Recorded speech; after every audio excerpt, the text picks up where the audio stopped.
अस्सलाम वालेकुम dear students, hope you are all fine.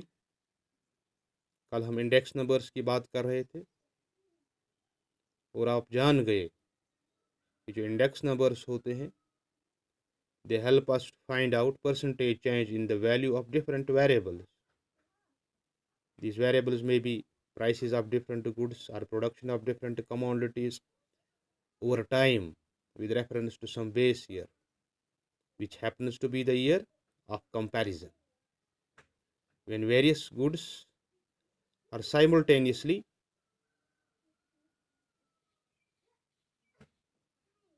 when various goods are studied simultaneously, the percentage change is taken as the average for all goods। ठीक है ना। तो index numbers की बात थी। सिंपली अगर हम कहें कि ये जो इंडेक्स नंबर्स हैं ये वो स्टेटिस्टिकल डिवाइसेस है या मीजर्स है जिनके ज़रिए हम किसी भी वेरिएबल में, ठीक है ना, किसी भी वेरिएबल में चेंज को स्टडी कर सकते हैं।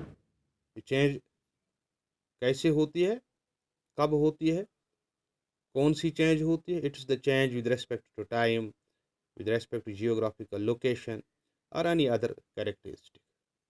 ठीक। तो इंडेक्स नंबर्स की बात रही। जो इंडेक्स नंबर्स हैं इनके कुछ फीचर्स होते हैं या कैरेक्टरिस्टिक्स होते हैं जो हम आज डिस्कस करेंगे। जो पहला फीचर है इंडेक्स नंबर्स का, that is index numbers measure relative change। Our index numbers are the measures of relative change, measures of relative change। What does it mean? relative change का मतलब क्या है? Index numbers measure relative or percentage change in the variables over time। For example, index numbers of prices, for example, is not simply a statement of prices at different dates. It presents estimates of percentage change in prices over years with reference to some selected base year। अगर price index stands at rupees at 200 in 2008, मान लीजिए कि हमारा जो price index है ये 200 है 2008 में, कंपेयर टू 100 इन 1999 टू 2000। तो इस सूरत में जो हमारा 1999 2000 है, it's the base year. It suggest that compare to the base year prices have risen 100%, right. 2004 में प्राइस इंडेक्स कितना है हमारा 2000 है, 200 है, और 2000 में ये था 100।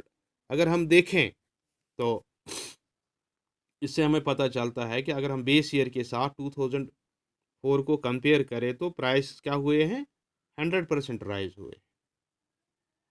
तो ऐसी चेंज को हम रिलेटिव चेंज कहते हैं, और इंडेक्स नंबर्स ही हमें इस रिलेटिव चेंज को स्टडी करने में मदद करते हैं। एक बात। दूसरी बात, जो इंडेक्स नंबर्स होते हैं they are the quantitative expressions.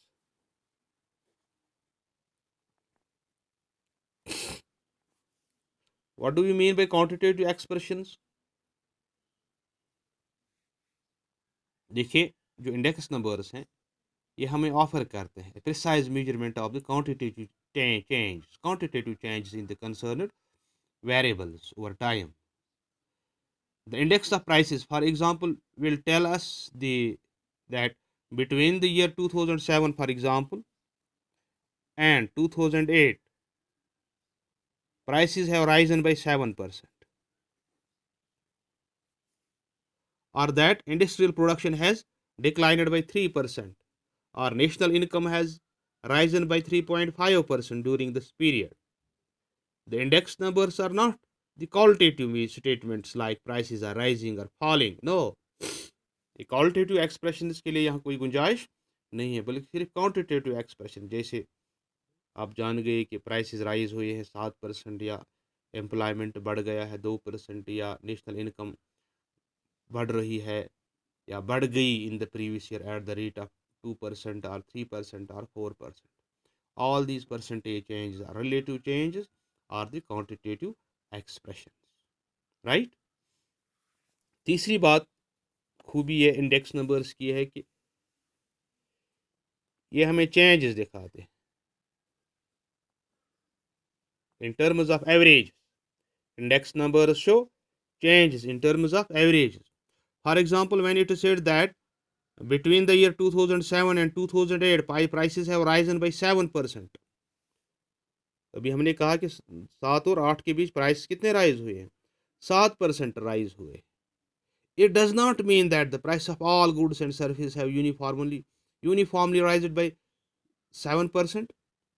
No, it only means that on an average there has been a 7% rise in the price of various goods and services, even when the prices of certain goods might have risen by more than 7% and of certain others by less than 7%. ठीक है ना. देखिए, we consume a variety of goods and services and every commodity has its own price and there are price differentials for different commodities. हम बहुत सारी चीज़ें consume करते हैं, हर कमोडिटी का अपना अपना प्राइस होता है and every commodity has its own variation with respect to price, है ना. तो कुछ कमोडिटीज़ में फॉर एग्जांपल मोर देन 7% होगा, कुछ में लेस देन 7% होगा, किसी में 8% हो सकता है, किसी में 10% चेंज होगी, किसी में 2% चेंज होगी. Even in case of some commodities there may be no change at all. लेकिन जब हम इंडेक्स नंबर्स की बात करते हैं तो here the changes we take in average change for the various commodities. तो ये कुछ फीचर्स हैं इंडेक्स नंबर्स के जो आपने जहन में रखने. देखिए, जो इंडेक्स नंबर्स हैं ये हमने कंस्ट्रक्ट करने पड़ते हैं. We have to construct the index numbers. और क्यों कंस्ट्रक्ट करते हैं? Is to know. We construct index numbers in order to know the relative change or percentage change in the price level. और ये प्राइस लेवल क्या होती है? It's the level made up of simple and weighted average of the price of different goods and services over time. A rising general price level over time is a pointer towards inflation. अगर prices rise हो रहे हैं तो ये हमें inflation का इशारा देते हैं, और अगर फॉलिंग प्राइसेस हो तो ये डिफ्लेशन का इशारा देते हैं. बहुत चाहे इन्फ्लेशन हो या डिफ्लेशन हो, they have the notable consequences for an overall economy or economic activity in the economy. एक बात. दूसरी बात, इंडेक्स नंबर्स हम इसलिए कंस्ट्रक्ट करते हैं, we want to know relative change और percentage change in the quantum or volume of output of different goods and services over time. This reflects the level of economic activity in the economy and its different sectors. अगर हमारा index rising index of quantity suggest a rising level of economic activity and vice versa. ठीक, ये वो reasons है जिसकी वजह से हमें इंडेक्स नंबर्स कंस्ट्रक्ट करने पड़ते हैं. पहले to know the relative change, क्योंकि चेंज हमें दो पोजीशंस की तरफ ले जाती है, इन्फ्लेशन या डिफ्लेशन की तरफ. दोनों इकानमी के लिए उनका इम्पैक्ट होता है. और दूसरा पर्पज़ हमारे इंडेक्स नंबर्स कंस्ट्रक्ट करने का ये है कि we want to know the quantum of the economic activity in an economy. तो ये सब चीज़ें हम कैसे जान सकते हैं? When we have knowledge about index numbers, when we know how to construct index numbers. और कंस्ट्रक्शन के लिए इंडेक्स नंबर्स में बहुत सारी प्रॉब्लम्स का सामना हमने करना पड़ता है. We will discuss that in the next lecture. तब तक के लिए आपको सिर्फ ये याद रखना है कि जो इंडेक्स नंबर्स है, they measure the relative change and in terms of quantitative expressions and in terms of averages. जो हमें इंडेक्स नंबर्स चेंज दिखाते हैं ये रिलेटिव चेंज होती है और क्वांटिटेटिव एक्सप्रेशंस में होती है, and these are the average change. You have to keep these things in mind. ठीक है ना. आज के लिए इतना काफ़ी है. Thank you very much.